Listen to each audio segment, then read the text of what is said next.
Hi viewers, welcome to our channel. ప్రస్తుతం మనతో పాటు దాము బాలాజీ గారు సీనియర్ జర్నలిస్ట్ ఉన్నారు. వారితో ఒకసారి మాట్లాడదాం. నమస్కారం sir. Sir, lady Aghori Srivarshini నిన్న మ్యారేజ్ చేసుకున్నారు. ఆ మ్యారేజ్ సంబంధించిన వీడియో కూడా తెగ వైరల్ అయిపోతుంది. అయితే ఈ నేపథ్యంలో ఇంకో వార్త కూడా వైరల్ అవుతుంది సార్. శ్రీవర్షిని మొన్న చెప్తూ ఉంది, మేము పిల్లల్ని కంటాము, పెంచుకుంటాము అని చెప్పేసి అంటుంది. మరి ఇప్పుడు అఘోరి ఏదైతే ఉందో తను జెండర్ ఏమన్నా మార్చుకోబోతున్నారా అని చెప్పేసి కూడా వార్తలు వైరల్ అవుతున్నాయి సార్. మరి అది మార్చుకోవచ్చు అంటారా? దానికి సంబంధించి మీ దగ్గర ఇన్ఫర్మేషన్ ఏముంది? అంటే మామూలుగా అయితే వెరీ డిఫికల్ట్ థింగ్.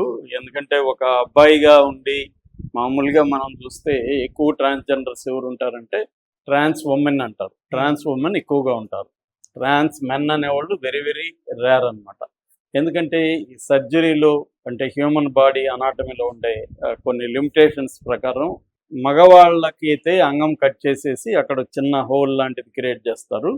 మిగతా వాళ్ళకి సంబంధించిన స్త్రీలకు సంబంధించిన లక్షణాలన్నీ కూడా క్రియేట్ చేయగలుగుతారు సర్జరీలు. ఫేస్ దగ్గర నుంచి వాయిస్, వోకల్ కార్డ్స్ మొత్తం మార్చేసి ఉమెన్ లాగా మార్చేయడం అనేది విషయం కాదు, పెద్ద విషయం కాదు. కానీ ఉమెన్కు ఉండే అవయవాలు అయితే అన్నీ కంప్లీట్గా అయితే ఉండవు. చిన్న హోల్ లాంటిది ఉంటుంది తప్ప అది సెక్స్కి పెద్దగా ఉపయోగపడదు. బట్ వాళ్ళు వేరే రకంగా సెక్స్ని ఎంజాయ్ చేసే అవకాశం ఉమెన్కి ఉంది. కానీ ట్రాన్స్ ఉమెన్ అని వీళ్ళని అంటారు. ఎవరు అంటే మేల్ బాడీ ఫిమేల్ మైండ్ ఉండే వాళ్ళని ట్రాన్స్ ఉమెన్ అంటారు. ఈ మేల్ బాడీ ఫిమేల్ మైండ్ ఉన్న వాళ్ళే మనకి ఎక్కువ కనిపిస్తారు సమాజంలో. సో వీళ్ళు ఏం చేస్తారంటే ఈ సెక్సువల్ ట్రాన్స్మిషన్ సర్జరీ చేసుకుంటారు. అది ఇవాళ గవర్నమెంట్స్ కూడా తమిళనాడు గవర్నమెంట్ లాంటివి, తర్వాత ఛత్తీస్గఢ్ గవర్నమెంట్ లాంటివి గవర్నమెంటే ఫ్రీగా కూడా చేయించే వ్యవహారాలు ఉన్నాయి. అట్లా కాకుండా 10 నుంచి 20 లక్షల వరకు ఖర్చు పెట్టుకుంటే పర్ఫెక్ట్గా ఫిమేల్ లాగా మారిపోవచ్చు. అలాంటి టెక్నాలజీ ఇప్పుడు వచ్చింది. అయితే ఇక్కడ ఏమవుతుందంటే రివర్స్లో, అంటే ఫిమేల్ బాడీ ఉండి మేల్ మైండ్ ఉండి ఈ ఫిమేల్ బాడీని భరించలేక వాళ్ళు మేల్ బాడీగా మారిపోవాలనుకుంటారు. అది కొంతవరకు సాధ్యమే, కానీ అది కంప్లీట్గా మగ అంగం అనేది ఫిమేల్ కి పెట్టడం అదంతా కూడా ఇప్పటి వరకు సక్సెస్ కాలేదు. దానివల్ల రెండోది రీప్రొడక్టివ్ ఇది అసలు రాదు. కాబట్టి ఇప్పుడు ఆల్రెడీ అల్లూరి శ్రీనివాస్ అఘోరిగా మారిపోయాడు. అంటే లేడీగా మారి ట్రాన్స్జెండర్గా ట్రాన్స్ ఉమెన్గా మారి అఘోరిగా కూడా మారాడు. ఇప్పుడు ఈ అఘోరి పెళ్లి చేసుకుంది ఎవరిని? శ్రీవర్షిని. ఎక్కడ మధ్యప్రదేశ్లో ఒక చిన్న ఆశ్రమం ఉంది, హిందూ ఆశ్రమం. ఆ ఆశ్రమంలో వీళ్ళు నిన్న రాత్ర లేకపోతే మొన్న రాత్ర పెళ్లి చేసుకున్నారు. సో దాంతో జీ వాళ్ళతో ఫస్ట్ వీళ్ళు కాంటాక్ట్ చేస్తారు. జీ తెలుగు న్యూస్లో లైవ్లో అదంతా కూడా మాట్లాడిచ్చారు. అట్లాగే పెళ్ళి అయిన వీడియో కూడా అఘోరి షేర్ చేసిన మీడియాకి, తాళిగట్టుతున్న వీడియో కూడా. దాంతో తాళిగట్టిన తర్వాత లైవ్లోకి వచ్చి సో వీళ్ళతో మాట్లాడారు ఛానల్తో. ఆ అమ్మాయి కూడా మాట్లాడింది. ఇద్దరు కూడా సంప్రదాయబద్ధంగా 7 అడుగులు నడవడము, తలంబరాలు పోసుకోవడము, తాళి కట్టడము ఇవన్నీ కూడా చేశారు. దానికి అక్కడ ఉన్న పూజారి లాంటి వ్యక్తి మంత్రాలు కూడా చదువుతున్నారు బ్యాక్గ్రౌండ్లో.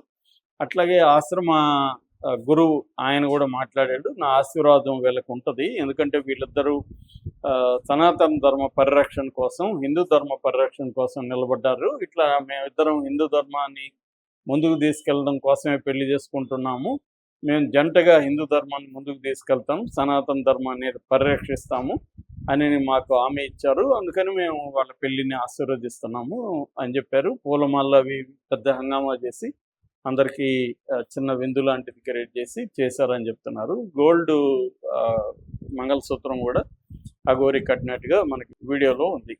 అంటే ఇక్కడ ఒక విషయం ఏంటంటే, ఇంతకుముందు కూడా చెప్పాను, ఇద్దరు మేజర్స్ వాళ్ళు ఎవరైనా కానీ మేల్ మేలా, ఫిమేలా, మేల్ ఫిమేలా, లేకపోతే ట్రాన్స్జెండర్ మేలా, ట్రాన్స్జెండర్ ఫిమేలా, ఏమన్నా కావచ్చు.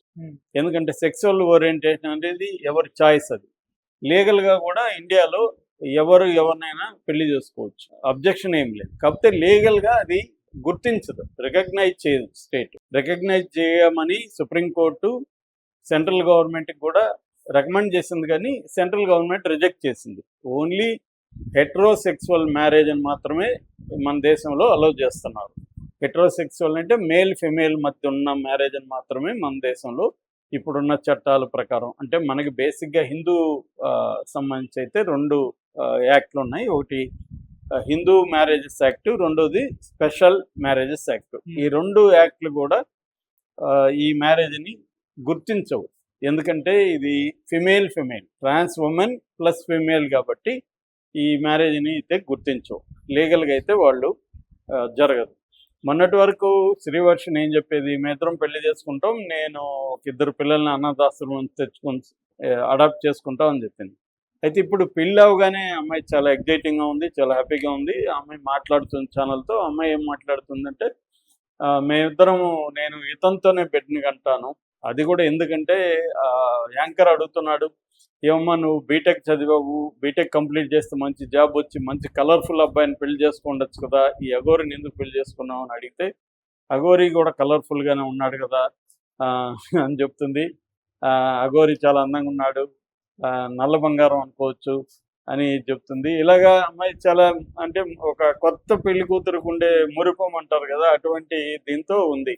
ఆ కాంటెక్స్లో అమ్మాయి ఏం చెప్తుందంటే, నేను అఘోరితో నువ్వు కూడా అఘోరి మారుతావా అని యాంకర్ అడిగితే, నేను అఘోరిగా మారను, నేను ఓన్లీ దీక్ష మాత్రమే తీసుకున్నాను, అఘోరిగా మారే ఉద్దేశం నాకు లేదు, నేను హౌస్ వైఫ్గానే ఉంటాను ఇతనితో, సో నేను ఇతనితో బిడ్డల్ని కూడా కంటాను అనేది ఆ అమ్మాయి చెప్పింది. ఎలాగంటాది ఏంటనేది చెప్పలేదు మనకి. బిడ్డలను కూడా అఘోరితోనే బిడ్డలను కంటాను అనేది కూడా చెప్పింది. సో మేబీ ఇది పాజిబుల్ అనేది చర్చ. పాజిబుల్ అంటే నేను ఇందాక చెప్పినట్టుగా ఈ అఘోరి మళ్ళీ మేల్గా, already male to female conversion అనేది జరిగింది, మళ్ళీ మేల్ టు బ్యాక్ కన్వర్షన్ అనేది సాధ్యం కాదు నాకు తెలిసి. బట్ వేరే మెథడ్స్ ఉన్నాయి, ఇప్పుడు ఐవీఆర్ఎఫ్ లాంటి మెథడ్స్ ఉన్నాయి. ఇతని మరి అది ఎట్లా చేస్తారనేది కూడా చూడాలి బాడీలో.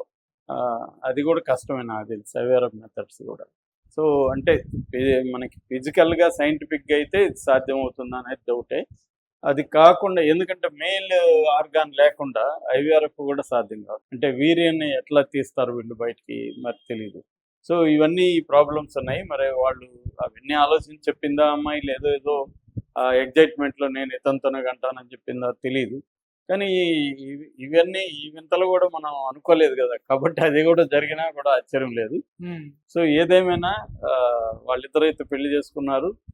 సో ఇప్పుడు వాళ్ళ నెక్స్ట్ స్టెప్ ఏంటి, చాలా మంది ఏమంటున్నారంటే వీళ్ళు ఎక్కువ కాలం ఉండే అవకాశం లేదు, ఎందుకంటే ఇది రెగ్యులర్ మ్యారేజ్ కాదు. అమ్మాయి ఏదో ఒక అడ్వెంచర్ నేచర్లో ఇంట్లో తల్లితో విష్ణుతో ఇబ్బందులు పడి తన్నులు తిని కాలేజీకి కూడా వెళ్ళలేని పరిస్థితిలో 8 నెలలుగా కాలేజీలో వెళ్లకుండా ఇంట్లోనే కూర్చొని ఒక ఫ్రస్ట్రేషన్, ఒక డిప్రెషన్లో అమ్మాయి ఉండొచ్చు.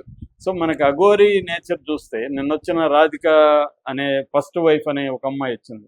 ఆ అమ్మాయి పరిస్థితి కూడా ఏంటి, ఆ అమ్మాయి కూడా అఘోరి చెప్తున్నట్టుగా వాళ్ళ హస్బెండ్ ఈ అమ్మాయిని వదిలేసి వెళ్ళిపోతే ఈ అమ్మాయి డిప్రెషన్లోకి వెళ్ళింది. డిప్రెషన్లో నుంచి ఈ అమ్మాయి కాంటాక్ట్ చేసింది. అట్లాగే ఇక్కడ శ్రీవర్షిని కూడా తను ఒక డిప్రెషన్లో ఉంది, తన ఫ్యామిలీ బ్యాక్గ్రౌండ్ చాలా ఘోరంగా ఉంది. ఆ డిప్రెషన్ నుంచే అఘోరితో అట్రాక్ట్ అయింది. సో మనకి కనబడుతుండేది ఏమంటే, అంటే జనరల్గానే ఇండియాలో డిప్రెషను లేకపోతే ఇంకొక మెంటల్ డిజార్డర్స్ ఉన్న వాళ్ళు ఎక్కువగా భక్తి వైపు, పూజల వైపు వెళ్ళడం అనేది రెగ్యులర్గా ఉంది. అదే వెస్ట్రన్ కంట్రీస్లో అయితే సైకాలజిస్ట్ దగ్గరకో సైకాట్రిస్ట్ దగ్గరకో వెళ్తారు. కానీ మనకేంటి, మనకి ఎవరికైనా మైండ్ బాగాలేకపోతే మనం డాక్టర్ల దగ్గరికి వెళ్ళాం, అంటే సైకాలజిస్టుల దగ్గరకో సైకాట్రిస్ట్ దగ్గరికి వెళ్లకుండా గుళ్ళకి, గోపురాలకి, పూజారుల దగ్గరికి, స్వాముల దగ్గరికి వెళ్తాం. అందుకనే మనకి ఇక్కడ ఆశ్రమాల్లో ఎక్కువ అమ్మాయిలు, ఎక్కువ యంగ్ గర్ల్స్ వీళ్ళు ఎందుకు ఉంటారంటే డిప్రెషన్ నుంచి వాళ్ళకి ఏం చేయాలో తెలియక అక్కడికి వెళ్ళిపోతారు. మామూలుగా ఇప్పుడు సమంత కావచ్చు, ఇక్కడ కూడా చాలామంది హీరోయిన్లు లాంటి వాళ్ళు కూడా అక్కడికి ఎందుకు వెళ్తారు, మన సద్గురు దగ్గరికి. సద్గురు వాళ్ళకి ఒక సైకాలజిస్ట్ లాగా, వాళ్ళకి ఏదో ఒక ఊరట కలిగించడం, సమస్య చిన్నది చేయడం, వాళ్ళకున్న సమస్యల్ని వాళ్ళకి ఒక హోప్ క్రియేట్ చేయడం, ఒక పీస్ ఆఫ్ మైండ్ వచ్చడానికి ఆయనే కొన్ని పద్ధతులు, యోగా అండ్ మెడిటేషన్ ఇట్లాంటివి చెప్పడం, ఇది ఒక పద్ధతి.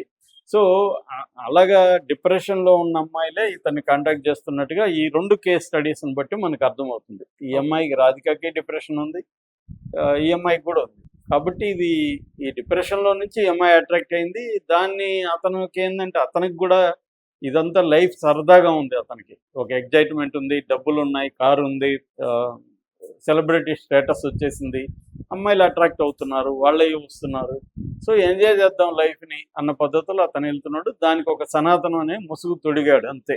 సనాతనం అనేది అతనికి ఒక కవచ కుండలలాగా ప్రొటెక్షన్ ఇస్తుంది. లేకపోతే ఇలాగే వేరే వాళ్ళు చేసుకుంటే వాటికి తాడు తీసేవాళ్ళు.